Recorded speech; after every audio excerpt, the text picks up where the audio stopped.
Afternoon, everyone, and thank you for attending today's panel discussion, Out Stories, How We Got to Where We Are Now. A discussion around self-disclosing one's sexual or gender identity, otherwise known as coming out. For those of you who don't know me, my name is Siobhan Smith. I'm Head of Marketing at Expleo Ireland. My pronouns are she, her, and I identify as a cisgender bisexual woman. There may be some terminology that you don't understand throughout this meeting. We'll do our very best to explain as we go, but do feel free to put in a question via the chat function and we'll get to as many as possible in the Q&A segment. The aim of today's event is twofold.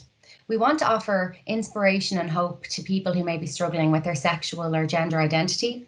And also, we want to enlighten and educate our colleagues and friends who are not part of the LGBTQ+ community about what it's like to face into coming out. I want to take a moment and I want you to imagine it's New Year's Eve. Imagine you are away for a few days with your partner and another couple of friends. You decide to spend New Year's Eve in a local pub. Throughout the evening, you can feel people looking at you and your partner, and you instinctively raise your guard. It's harder to relax, and the focus on the New Year's Eve fun that you should be having with the person you love and your friends is harder to focus on. Over time, you notice more people beginning to stare, whisper, point, and then it happens. As the clock strikes 12 and you kiss your partner, you start to notice mobile phones pointing at you from multiple directions.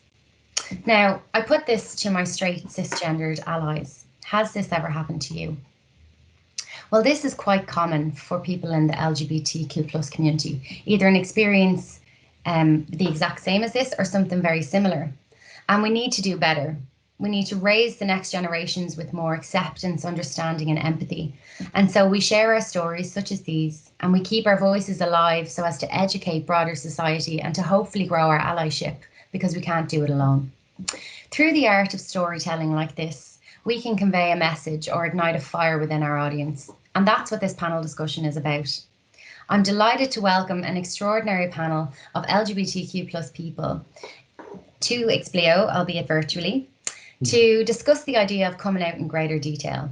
This afternoon, we will hear from Adam Shanley, MPOWER Programme Manager at HIV Ireland, Aoife Martin, well-known transgender activist and campaigner, Ryan Vincent, Member Engagement Manager at Involve, the Inclusion People, and Maria Choi, Deputy Manager and Co-Chair of the LGBTQ+ Pride Ireland Network at BNP Paribas.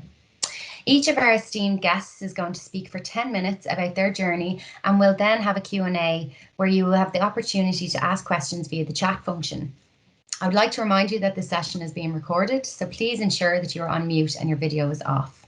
So without further ado, I'd like to hand you over to our first speaker, Adam Shanley, MPOWER Programme Manager at HIV Ireland. Thanks, Siobhan, and thanks to everybody involved in the Expleo LGBTQ+ group for inviting me to take part today. As Siobhan mentioned, I'm Adam, and my pronouns are he, him, and I'm the manager of the MPOWER programme at HIV Ireland, which aims to respond to the sexual health and wellbeing needs of gay and bisexual men. When Siobhan explained that she would like us to share our coming out story and to describe how we've gotten to where we are now, my first thoughts were about 13-year-old me. I was in my first year of secondary school, where I never really fitted in. I hung around with all the girls, which meant the boys didn't think too much of me. And then, of course, whenever the girls wanted to get the attention of the boys, they were quick to drop me. So I didn't really fit in. And I think most of the kids put that down to me being gay. Not that I was out at the time, but they saw like a shy enough boy who avoided PE at all costs. And I preferred to sit with all the girls when they had cramps instead. And the boys weren't too keen on that. And that was enough for them to find a reason to call me a faggot or to throw a floppy hand my way. And I think, my skin got thicker over time, but I think what upset me was that in some way they were right. I was a loner because I was gay. And this is probably a bit of a cliche now, I suppose. But I felt like, you know, I was the only gay. Like, even when I finished school, I was never going to fit in. I was never going to find like pals like me. And looking back on that now, I suppose I'd love to be able to tell 13-year-old me, like the day will come, that I'd find a wonderful bunch of gay friends, a big queer clan, in fact. And not only would I be surrounded by community, but that I'd have the really privileged position to be an organizer in that community. So when Siobhan explained what she wanted us to talk about for this event, it actually gave me a really, you know, a lovely opportunity to kind of reflect on that arc from being in a place where I kind of thought I was going to be the only person and that things were always going to be as difficult as they were in school, to, you know, where I am and in a very privileged position, as I say, to be kind of an organizer in the community. So thanks, Siobhan, for that kind of like, you know, little pride gift of kind of going on that journey. So with that in mind, I suppose, you know, coming out, you'll either know yourself or you'll hear from the stories that we hear today that, you know, it's not something that we just do once. It's something that we, you know, have to constantly do, you know, over and over again. It's essentially on repeat. But I've got 10 minutes, so I'll only give you one story. So I'll give you my coming out story to my mom. I was 18, leaving cert year, and I was coming home from being out with a bunch of friends, and came in the front door and was making a beeline for bed. Mom was sat on the couch, two glasses of wine in, and said, come in and sit down and have a chat with me.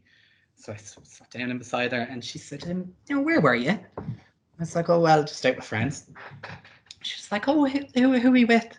I was like, oh, just friends, like. And she's like, a girlfriend by any chance? And I was like, no, stop. Like, what are you getting at?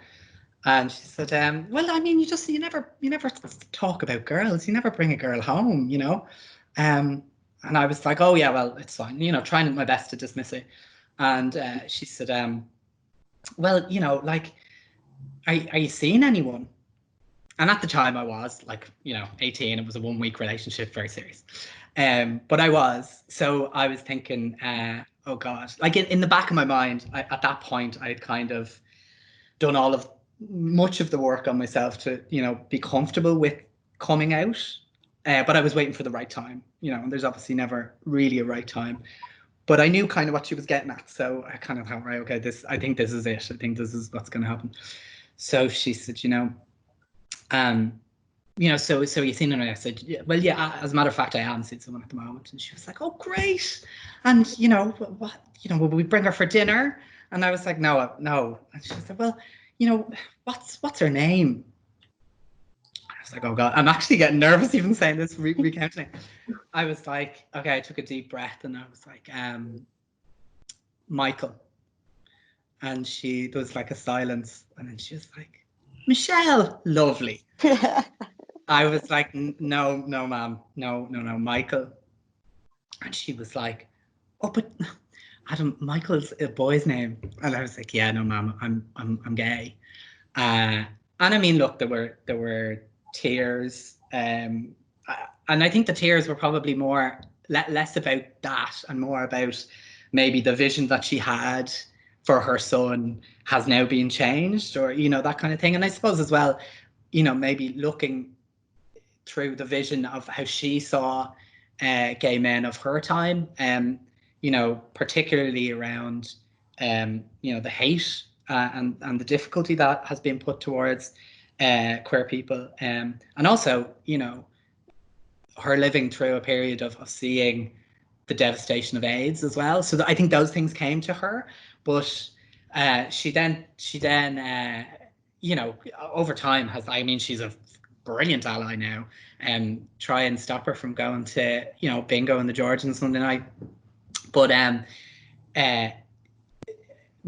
she that weekend she told my dad, and dad called me.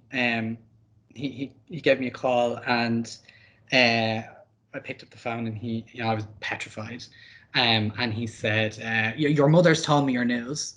And I was like, okay, yeah, what you make about that? And kind of went silent, and he said, look, I love you, and once you're safe and you're happy, that's the most important thing. So, I mean, I'm eternally grateful to have had a relatively smooth coming out, or that particular coming out to my parents. And I recognize my privilege, in having supportive and loving parents, and a great little brother too. And I know many of our queer siblings don't, have that, or haven't been as lucky as I have, and have relied on some of the wonderful LGBT organizations that we have in our community. I had a couple of experiences. That's my coming out, I suppose, the arc to where I am now. I had a couple of experiences that motivated me to want to get involved in the community, which led me to volunteering with Gay Switchboard Ireland, an organisation that I'd later move on to becoming the director of. But there was one particular experience that I kind of like to say activated my activism, and I'll try and be brief because I know time is against us. But in a nutshell, I had a really bad pain in my side, and it was getting worse. So I went to the emergency room, and when I went to the emergency room, they did the tests, they did the scans, and all the rest. It wasn't appendicitis, wasn't this, that, wasn't that, and the other. So I was admitted, and when I was there, a reg came down and asked me a whole bunch of questions. Did you eat something that you wouldn't normally eat, or did you go traveling recently, or who do you have sex with? And when I had said that, I have sex with men, he just went, okay, well, I'll be back. And I was like, well, hold on a second, what is it you're looking at? Well, look, it's fine, I'll come back.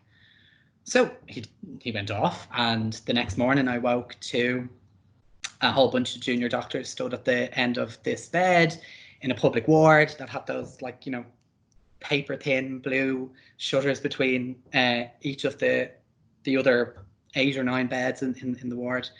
And the consultant said, gave all of my demographics, gave my symptoms, and kind of put it to this group of junior doctors. And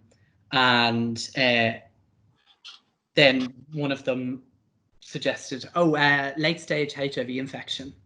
And the consultant said, yeah, that's probably it. Kind of spoke a little bit about what they would do next, and then just scooted off.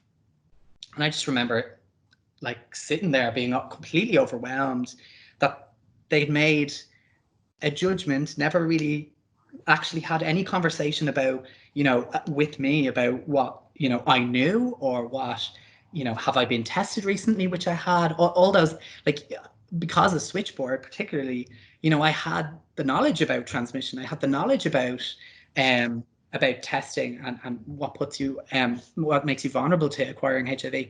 And none of that was discussed with me.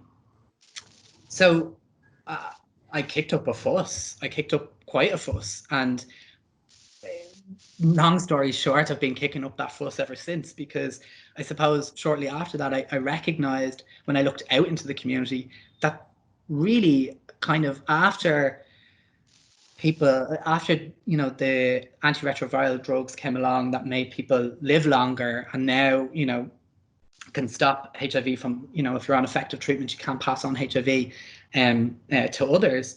The conversation kind of quietened somewhat. And here was me looking into the community going, what's been done about this? What, if a doctor and a bunch of doctors can treat in this very particular reason, a gay man, on prejudiced kind of views of us, how often is it happening? So I suppose, as I say, that kind of activated my activism, and I suppose I've been really privileged to be able to build a program now that looks at empowering gay and bisexual men to take hold of their own sexual health and well-being. So, it's been really nice actually kind of spending a little bit of time yesterday evening kind of reflecting on that arc, and I think it goes to show that that there is still a lot to to be able to achieve within the community. That's me. Brilliant, Adam. It's the one, well, there's a few things about virtual meetings and panel discussions like this, but one of the big things is that you can't get across the cheers that you want to get across and the thank yous from the audience. So we'll try and do it on everyone's behalf, but thank you so much for sharing your story with us. And I think that there'll be a lot of things that would surprise people in that story. And particularly for people who are a part of the LGBTQ plus community, there's probably a lot in that story that doesn't surprise them. So yes, thank you for sharing your story. And with that, we'll move on to our next speaker, who is Aoife Martin. She's a transgender activist and campaigner. We had the privilege of welcoming Aoife to our panel discussion the same time last year when we could actually attend it in the office. So listen, Aoife, it's great to have you back. And yeah, over to you. Thanks, Siobhan. It's lovely to be here, and thanks for having me again. And can I just say how well everybody's hair is looking at the moment? Considering, yeah. So coming out, so you know, I have similar sort of story to Adam in that, like I grew up in the Ireland of the '80s. So being transgender was a very, very difficult thing to be because there wasn't a lot of information out there. Like all of you young people probably won't know, but we didn't have the internet back then, and any representations of trans people I saw was usually on television, and they were usually negative representations. So trans people were either serial killers or victims of serial killers, you know, so it was something shameful to be in my head, and I was very much deeply in the closet, and I fought against being transgender for much of my life, for most of my life actually. I didn't want to be trans. I tried not to be. I tried to live the life that society expected of me. I tried to fit in, and it just didn't work, you know. So it got to a point where I came out pretty late in life. I came out in my 40s. So it got to a point where I just said, like, I'm halfway through my life now, and I've tried to fit in. I've tried to do what society expects of me, and I just can't do it anymore, you know. So I was in my mid-40s when I started the process of coming out. And initially it was a slow process. I told, you know, a couple of close friends, and they were all extremely supportive. I told my sister, and she was also supportive. And it got to a point where I said, right, I need to tell my employers. So I work for MasterCard, and you know, being a big sort of global organization, you would expect policies around transgender issues, and I did my research, and while MasterCard said they were you know, an inclusive and diverse company, I could see a lot of policies around people who are gay or other people part of the LGBTQ community, but I didn't see anything around trans issues, you know. So it was sort of a big step for me to sort of to speak to my HR manager. And this was in October 2016. I spoke to her and I told her that I was transgender and that I wished to transition in the workplace. And she was immediately extremely supportive. She was honest and said that she'd never gone through anything like this before in her 20 years of being a HR manager. So it was new to her and it was new to me. So, but she said we will take these steps together. So basically, we met on a weekly basis. We drew up a sort of a roadmap, like who would we tell, when would we tell them, who needed to know, who didn't need to know, you know, changing names on the system, changing email addresses, changing access badges, all the sort of stuff that comes with changing your gender. And we met every week to make sure that everything was proceeding as normal, or as normal as can be expected, I suppose, considering the circumstances.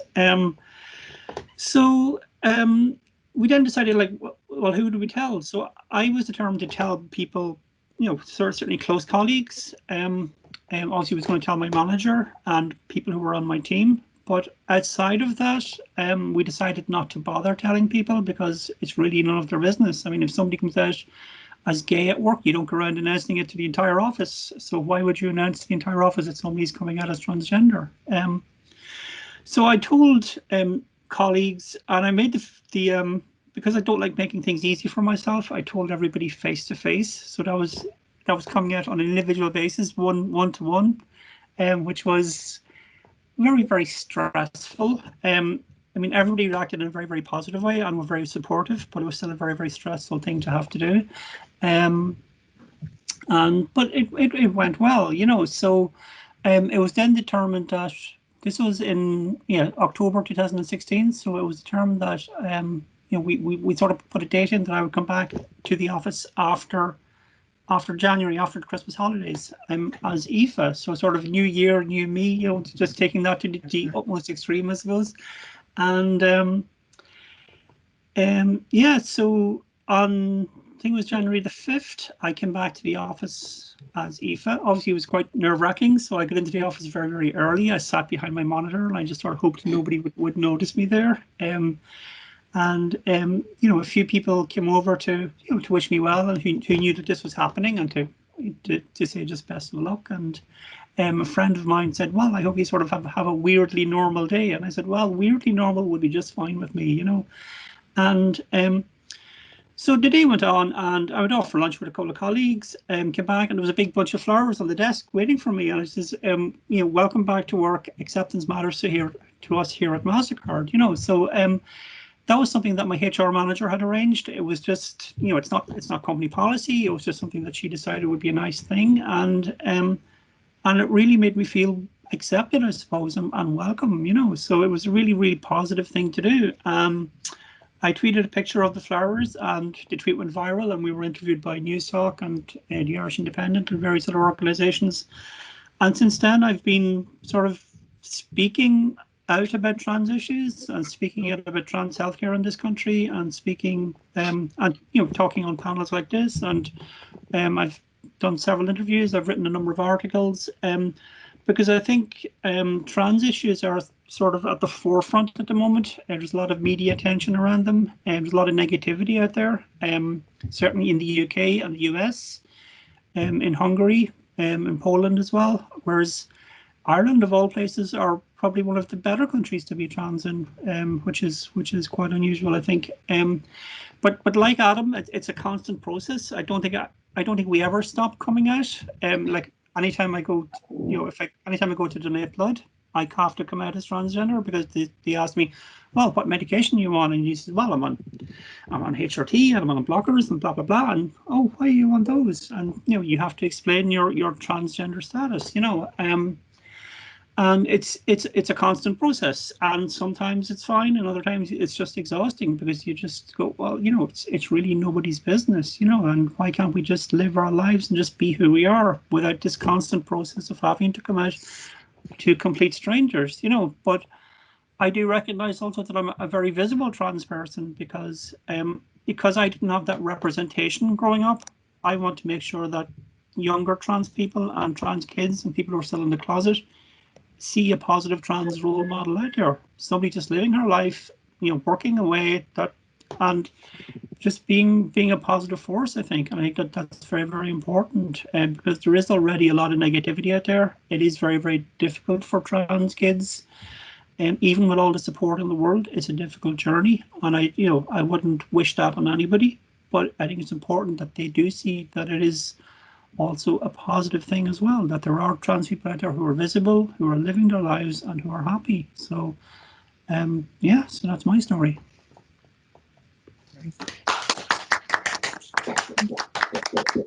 Thank you so much, Aoife, for sharing that story. And like, it's a personal thing to be sharing over and over again. And you're right, some days you probably handle these things better than others. And I think, you know, there's so much to learn around like all LGBT issues, but in particular, like even for the rest of the LGBT community, or the LGBTQ plus community, you know, there's an education that we all need as well around transgender issues. And I would like to recommend a documentary that's just gone on to Netflix called Disclosure, which is actually an excellent starting point for people if they're looking to kind of understand more around trans rights, and around the representation.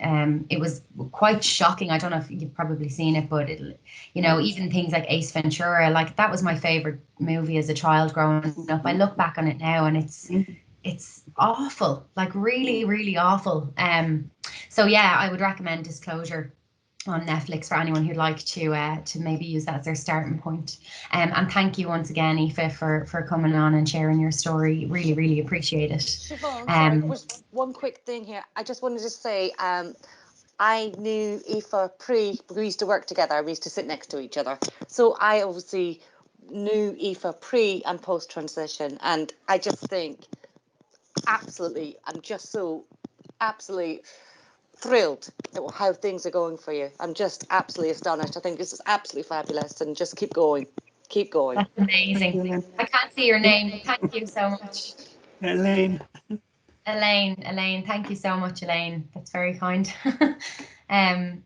So we will move on just to our next speaker now.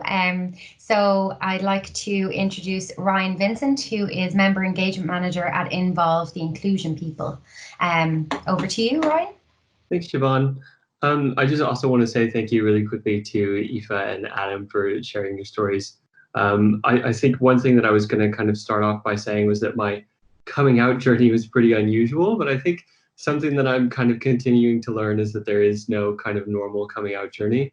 Everybody has their own kind of unique experience, is constantly doing it. I think that's something we as LGBT plus people can all kind of understand together. And I think I also want to thank Siobhan and Expleo as well, because it, like Adam, it gave me a chance to kind of reflect on everything that led me to kind of coming out and the whole journey, because it was up and down. It was unusual and it took a long time, and part of me thinks it's still kind of happening as well. I think with my particular story, apologies if I'm making an assumption here, but I think I might be the only non-Irish panelist, maybe. And kind of, I think that the culture, the location, how you grow up, your family, all of those things really kind of influence how you come out, when you come out, if you come out at all, all of those things. And I was very lucky with kind of my family situation and my friends and everything. But I'm going to tell the story of my parents first, because it's really important to kind of my coming out journey. My dad and my mom were high school sweethearts in Illinois, a place called Booty, Illinois. And yes, that's actually a real place, I promise. They got married, they had 2 kids, my brother and I. But then when I was 2 years old and my brother was 5, my dad came out to my mom as a gay man and her family and his family. And after that, things didn't really work out as far as my mom and my dad's marriage was concerned. My dad obviously needed to live his life authentically as a gay man, and being married to my mom, he couldn't do that. So they divorced. Things were tough for a while. My dad moved to Hong Kong, and my mom moved back to Indiana, which is in the Midwest of the US. Not necessarily the most liberal place on earth. For some context, Mike Pence, the current Vice President of the United States, who's pushing forward a whole bunch of LGBT plus discriminatory legislation at the moment, particularly around trans issues. He was the governor of Indiana for quite a while and was trying to do exactly the same thing all over Indiana. So between Hong Kong and my dad's life and my mom's life, I kind of grew up in 2 really, really different cultures, 2 really, really different kind of situations. I had the super LGBT plus friendly side with my dad and my other dad, who he met very shortly after his divorce with my mom. And then obviously the conservative side with my family in the Midwest and my mom in the Midwest. But like I said, I was super, super lucky. My mom handled everything beautifully. I will never stop respecting her for the way that she kind of handled everything. She is a very, very religious person and wanted to raise my brother and I within the church. And in the Midwest of the United States, that is kind of a political thing as well. So conservative kind of ideology and politics is very closely linked to religion in the States. And my mom really wanted to make sure that the church that we went to was LGBT plus friendly and wouldn't teach us that being LGBT plus was bad or that it was wrong. Because a lot of our upbringing was really difficult with our family spread apart so kind of dramatically. And she didn't want my brother and I to kind of associate my dad being gay and therefore their divorce with everything else that was kind of going on in our lives. And she did manage to find a church that was LGBT plus friendly. but she really made sure that the entire time I was growing up, that being gay or being LGBT plus was a normal thing. And my dad's, needless to say, also wanted to make sure that that was kind of the case. So from a very, very, very young age, like I can remember being 6 or 7 or 8 years old, and my mom telling me, Ryan, it's okay if you're gay. It's okay if you like boys. We'll still love you. All of this stuff, which is great. But part of me, as like a stubborn little kid at the time, being very anti my parents and very anti, you know how it is. It was just kind of like, it's okay, Mom, it's okay, Dad. I'm not gay. You can stop asking. You can stop telling me all these things. But obviously, they kind of ended up being right. If I could sort of pinpoint one moment as the first time that I really came out, I was at a party in high school, and I said to one of my best friends, who's still one of my best friends, I said to her, everyone's a little bit gay. And I still remember that. It might not have been the most PC way to come out. It was said very sloppily, but it was sort of a half measure into kind of coming out fully and kind of living authentically. At that point in my life, I had been in relationships with women. I had loved women previously. And I described myself as being bisexual and kind of assigned this label to me and kind of tried really, really hard to kind of fit within the label that I thought that I needed to assign to myself. And I really struggled with identifying as bisexual for a lot of reasons. And throughout the first year of university in Indiana, I really struggled with kind of my identity and coming to terms with who I was and how I expressed that and what I even called myself and communicated about myself. And then I switched universities, moved to London, and weirdly, I went back into the closet for a little while when I moved to London. Somehow with my family, who was super supportive in the States, and my friend group that was also incredibly supportive back in the States, I was more comfortable being fully out and open and living authentically in conservative Indiana than I was at first in London. I think reflecting on it last night, especially, a part of me kind of thought that if I embraced kind of being not queer, I might have an easier time finding friends in a new city, in an unfamiliar place. I might have an easier time fitting in. It was a little bit short-sighted of me because I was going to a fashion school at the time, but hey, we all make weird decisions. Throughout university, it became pretty apparent to myself and all of my friends that I really was not straight whatsoever. And even though I kept kind of referring to myself as being straight, I certainly wasn't behaving like it. I wasn't living like it. And the reason why I think I wanted to give all of this kind of context around my family and that history and everything is to just kind of show that I had an incredibly supportive kind of system around me. I was living in a culture where being LGBT plus wasn't considered a bad thing. And in a lot of ways, I think that the support systems I had around me were probably as inclusive as they could really be. And I still struggled for a really long time to kind of come to terms with my identity. I still felt that pressure from somewhere to conform. I still felt the need to conceal parts of my identity. And I really struggled to kind of find the language to describe myself, which sounds a little bit odd, but I think if you can't communicate about the experience that you're kind of feeling, it's really difficult to live authentically, I think. And it wasn't really until I sort of started working for Evolve that I really got steeped in queer theory and understanding different elements around sexual orientation, sexual identity, gender identity, that I was really able to kind of find the words to describe myself and talk about my experience. Because I never wanted to say that I was bisexual because that wasn't really true to how I'm living now. I never wanted to say that I was gay because that didn't really fit my history. It didn't feel true to what I had lived previously. And so I really struggled for a long time. Like, am I a gay man? Am I a bisexual man? What am I? I have no clue. And it was kind of the word queer that really helped me a lot. I think queer is a word that carries a lot of harm and stigma in some cultures still, and for some people still, and I definitely respect that. But it's difficult to kind of find the language to describe your experience. And I think that word in particular, and kind of coming to terms with the language to understanding my identity, was so important, because I go back to that scene of being in the car with my mom as like an 8-year-old kid and telling my mom that I wasn't gay. And it's like, I was telling the truth in a way. I didn't feel gay. I still don't identify with the word fully. But I also don't identify as bisexual, straight, pansexual, all of those things. And it's when I really came to terms with understanding the fluidity of sexuality and gender that I was able to kind of embrace and understand who I am. I suppose reflecting on this whole experience and kind of looking at it in hindsight, I think the biggest thing that I kind of learned is something that Aoife touched on a little bit about these labels that we put on ourselves, and this idea of being honest with yourself. There's a lot of time and trouble that I could have saved myself if I hadn't been so concerned with adhering to the various labels that I thought I needed to adhere to.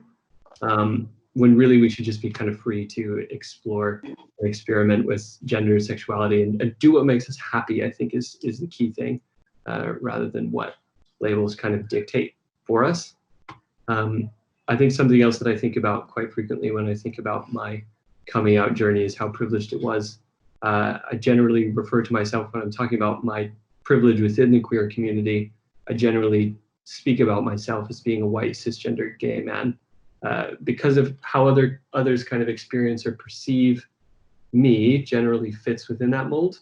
And I think privilege is as much internal, what you experience, as it is a factor of how others are treating you and are perceiving you. So when I speak about my journey being relatively easy, it's in comparison to the trans experience, to the queer person of color, for instance, who might have a much harder time with it than I did. And I think talking to my dad about his coming out experience as well was a big turning point in terms of, I guess, as Adam was saying about activating your activism, is kind of learning about my dad's experience of coming out, and what that was like for him in the workplace in the early 90s and all the discrimination he faced. And it was like, I had trouble with my experience, but I also know that I had a very easy time coming out compared to a lot of people. And the negative things I want to make sure that other people don't experience, but the positive things and the support that I had is something that I want to be able to share with other people. And I think talking about other people's experiences of coming out, other people's queer experiences, other people's experiences outside of the queer community as well, is kind of the best way to find out where those gaps are and where we need to be lifting people up across communities as well. So yeah, that's kind of my existential crisis in a nutshell. But I hope that kind of explains a little bit about, for me, why the language was so important, and then also about sharing different experiences as well. Yeah, absolutely. Yeah. Thanks so much, Rob. Great job. And I suppose it's interesting now, kind of you dedicate your career to kind of helping people and organizations with terminology and with their education around issues like that. So I suppose it's a really important use of your experience as well, in helping other people to grow and learn too. So thank you so much for sharing your really interesting story with us all today. We have Maria Choi up next, but I noticed her video switch off there about 5 minutes ago, so I'm just going to double check, is she here? So Maria, if you're in the house, pop on your video. Are you there? Can you hear me? Can you not hear me? No. Brilliant. Can you see me? We can see you. Yeah. Okay. Sorry, IT issues, you know, Siobhan. Oh, I know. Always the way. I'll just introduce you quickly. So for everyone, so I saw Maria speak at a BNP Pride event a couple of months ago, and I connected with her afterwards on LinkedIn. I just thought her story was very powerful, and as soon as this panel was put together and the idea was put together, I got in touch with Maria to see if she'd be interested to contribute to this panel. So she is co-chair now of the LGBTQ plus Pride Ireland network at BNP Paribas. So yeah, looking forward to hearing your story, and over to you. Again. Yeah. Hi everybody, I hope you're keeping well and keeping safe. I'd also like to thank Siobhan for inviting me here today. It's an absolute, I'm so honoured to be here. For those that don't know me, my name is Maria Choi. I work in Utexum, a subsidiary of BMP. We specialise in supply chain management for inventory. So, my coming out story in a shorter version. I suppose I lived in a somewhat typical household with my sister and my mum. Majority of my life, I was attracted to and in relationships with men. From an early age, I was taught to aspire to be what every girl was supposed to want in life, was to marry a man, buy a house and have kids. I managed to do two of those things. I got married to a man and I had a house. In saying that, after a while, I said to myself, this is not what I expected it to be. I thought I'd be a lot happier. I had got what I wanted, supposedly wanted. So I did a lot of soul searching for a while. And I came to the conclusions eventually that this wasn't for me and I deserved more. And certainly so did my husband at the time. So eventually I got the courage and I admitted to myself and I ended things. About 7 years ago, I met this girl and I instantly became connected to her. I can't really explain it, but I just felt so comfortable around her and it felt natural. I had all the feels, the butterflies, the fuzzy warm feeling inside. So that was my first encounter with a girl. So you can imagine I was up in the air, so to speak. So after that whirlwind romance, things ended there. And thereafter, I met my girlfriend, who I'm currently going out with now, just over 5 years. I think I'm right. I'm not really good with anniversaries. And I hope she's not listening today. The next stage for me was, I suppose, telling my dear mum what's happening with me. So you can imagine my head was buzzing. I didn't know how I was going to tell her, when I was going to tell her. At the time, my sister had her child and my mum was on such a high. So I was like, yes, perfect timing. This is the time that I'm going to use. So I booked her favourite Italian restaurant. I ordered food. The wine was flowing. I took a deep breath and I said, Mum, I'm seeing someone for the last few months. And she, of course, her natural reaction was, oh my God, tell me about him. Where is he from? What's he do? I took another deep breath and I said, Mum, her name is Karen and she's from Drogheda. My mum must have paused for about 20 seconds on her pasta, which felt like the longest 20 seconds of my life. It was safe to say the rest of the dinner was very, very quiet. But in that moment, I didn't really know what was going through my mum's head. But for me, in that moment, a weight was lifted off my shoulders so much. And my things are great now with my mum. Everything's great and she loves Karen. Next was to tell the friends. I didn't bring them all out for dinner. I wasn't splashing out on them. So I did a blanket email to about 30 pals and I ripped off the plaster, so to speak. I was blown away with their responses. I knew I had good friends, but after coming out, it was just, I knew I had really great friends and I'm so grateful to have them in my life. The next stage, I suppose, work, which for me was a lot harder. A woman in the financial sector, for me, you have to be more vocal, more confident, work harder to strive in your career. And for me to come out and say I was gay I felt very challenging for myself because I thought this would diminish my career progression.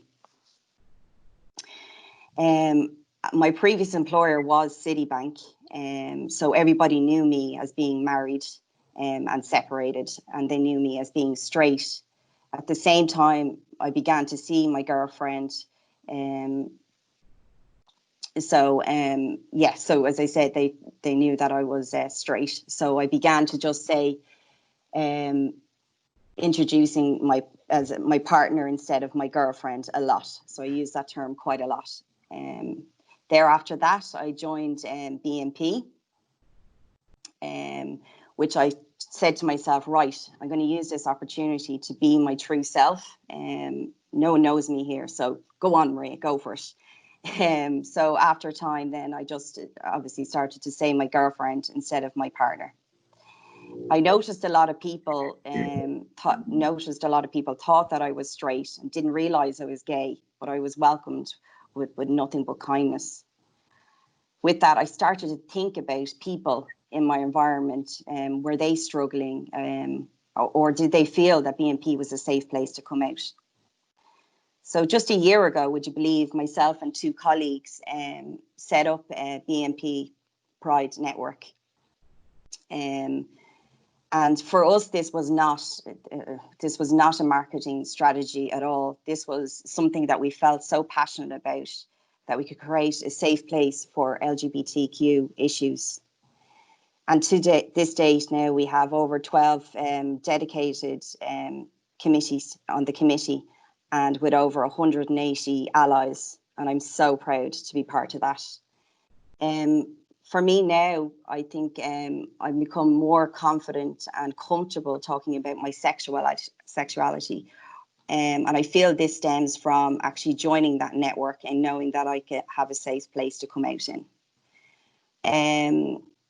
Finally, I would just like to say, just listen to that little voice in your head and just remember that there actually is someone always out there that you can talk to. Thank you.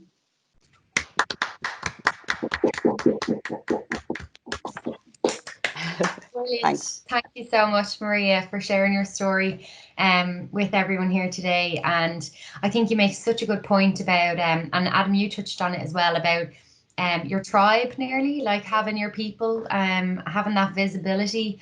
You know, certainly in Expleo, like similar to BNP Paribas, you know, our ERG is relatively new. We're learning as we go, we're trying different things, you know, but it's about that visibility and being able to share stories like this, so that, you know, if there's anyone out there in either inside our organization or around us, that they can come to us and they can say, you know, I need to talk to people, or I need a bit of help with something I'm struggling with. And I know from the fact that you're in the ERG that and you kind of organize events, that you can maybe help me with this, or provide some advice or that sort of thing. And I think that's so important, because like, it's so true. It's an overused saying, but you can't be what you can't see, and you really do need to be able to see your allies and your tribe kind of out there, I feel. So yeah, I think you've all done an amazing job, and I want to say a massive thank you. And I know it was my fault at the beginning that there was a bit of a delay, but we will take questions through the question portal, so just the chat function. If the panel's happy to stay on for maybe 5 minutes, is that okay? Yeah, absolutely. Yeah, great. So there's a chat function, just if you click on the kind of message icon, and if anyone wants to pop something in there, we can ask the team. While we're waiting for one to go up, I did prepare 1 or 2 in advance. So I have one, Aoife, if you don't mind, just to go back to kind of the transgender topic.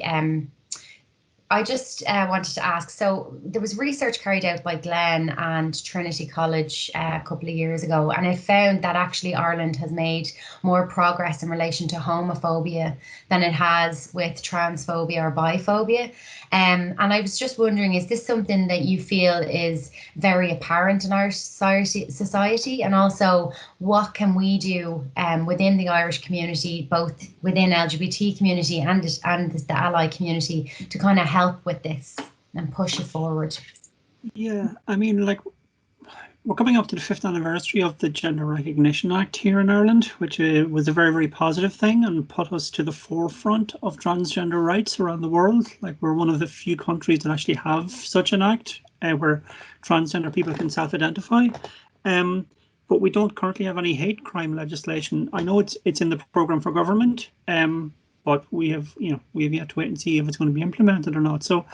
Yeah, I mean, it's obviously an issue. I mean, if you look at what's happening in the UK at the moment, where there's a concerted effort to roll back trans rights, it's happening. It's already happened in the US. It's happened in Hungary, and Poland has no-go spaces for LGBTQ plus people. So Ireland, we're in a unique position where, you know, we're still sort of socially advancing. Like we've been dragged kicking and screaming into the 21st century, I think, but we got there by hook or by crook, and we got there thanks to not to our politicians, but thanks to the people for getting out there and marching and demanding change. You know, so I think Irish people, by and large, are very, very accepting of trans people. I think most of them just shrug their shoulders and say, "Well, it doesn't concern me, so I don't need to know about it." But there is a danger that the animosity that's creeping into the UK might creep in over here. I think we just have to be very, very careful that it doesn't, and we have to make sure that we have our allies. I know Irish feminism is very much trans inclusive, and that has been hugely beneficial, I think. And I think we need to make sure that it remains that way. You know, so I think that's important, and it's important that our allies are aware. I mean, I think trans rights are where gay rights were about 30 years ago, so we still have an awful long way to go. And we're seeing a lot of pushback against trans rights. We're, you know, talking about bathrooms, and trans healthcare is in an awful state at the moment. And we need to be very, very careful that we don't roll back anything. We need to sort of keep our foot on the pedal and keep things moving forward. Ireland could be one of the foremost countries in the world for trans rights, and we need to make sure that we try and get there. Like, believe it or not, Malta is the country where it is, you know, where trans rights are right up there. You know, so we should be striving to be more like Malta, of all places. Wow. You wouldn't think that, but that's my own ignorance. I think I must look that up after this call. And I think you're right. And I think actually, I don't know if the other panelists agree, but there was a groundswell in Ireland a couple of years ago, and it was really amazing now when we look back on it.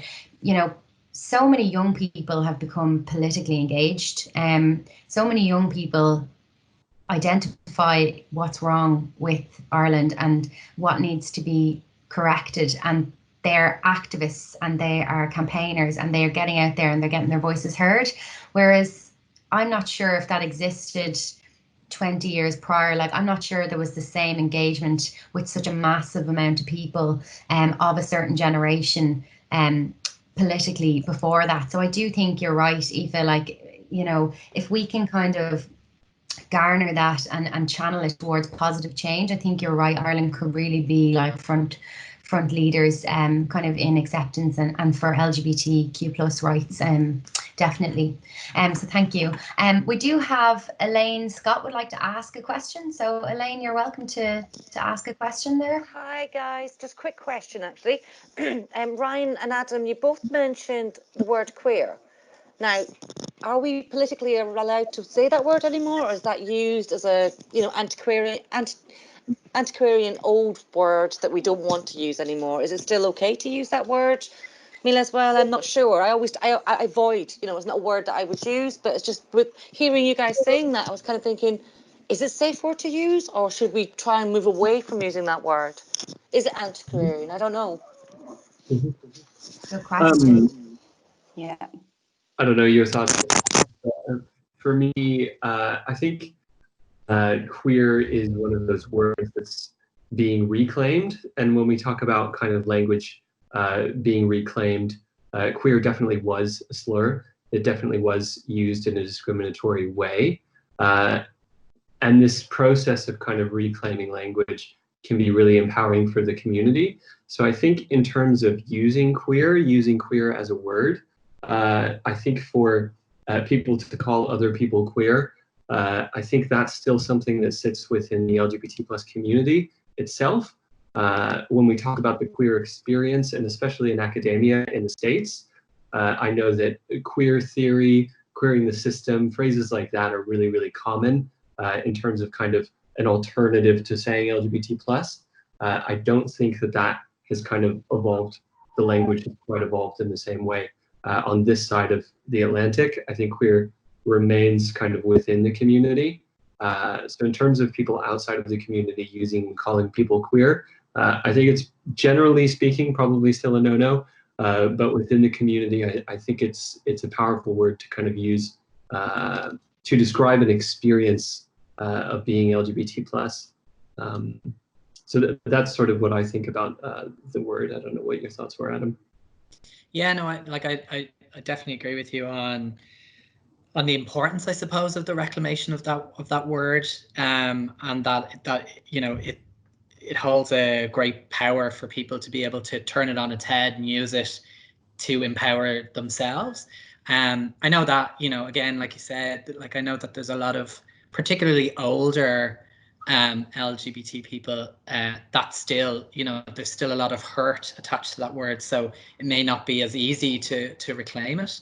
But I think, you know, language in general is really important. I think you can weaponize just about any word. When you think about how particularly, say, like even my younger brother, like he's 7-8 years younger than me. I know when he was in school, you know, oh, that's gay. I mean, that's it weaponized, a word that we're all fairly comfortable using, but it was weaponized. So I think it really kind of depends on the intonation of a word when you use it. But I think, yeah, queer is one of those words that, you know, it's on a bit of a journey, I suppose.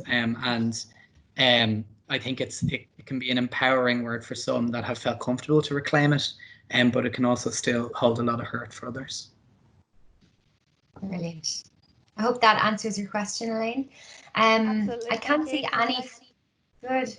I can't see any further questions come through the chat function at the moment, and I am conscious that due to technical issues at the beginning, we were running a little bit over. So I will end our panel discussion there, but I will say that you do feel free to get in touch with Expleo's LGBT ERG if you have any further questions, and we'll be happy to put you in touch with someone in the panel.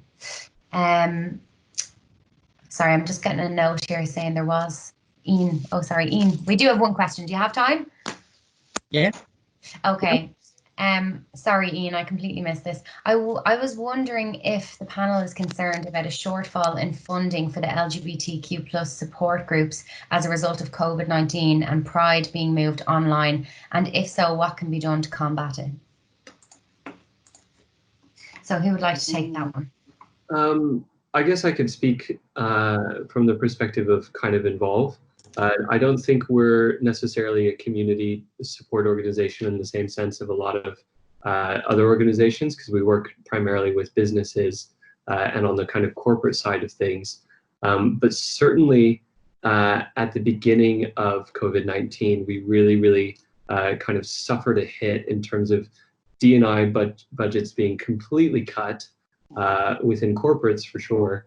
I'm not sure about sort of individual donations to charities and things like that. But in terms of support groups within organizations, I know that a lot of D&I budgets were cut. On the converse to that, the exact opposite has been happening over the past couple of weeks, thanks in a huge part to Black Lives Matter and all of that kind of really coming to the fore, and that conversation becoming extremely powerful and really salient. And we've seen a huge uptick in individuals who are realizing actually that diversity and inclusion isn't a nice thing to have. It's actually a necessity. It's a human rights thing. We're talking about people's livelihoods. We're talking about their inclusion in business. We spend 80% of our time at work. Now the lines between work and home are completely blurred. So work is home, home is work, all of these things. And D&I is more important than ever, in my opinion. Of course, I have to say that because I work for a D&I organization. But I think we have a lot to thank the Black community in particular for, in terms of making it really obvious how important this education is and how important it is to be looking at D&I and continue funding these kinds of initiatives. So yeah. Absolutely. Yeah.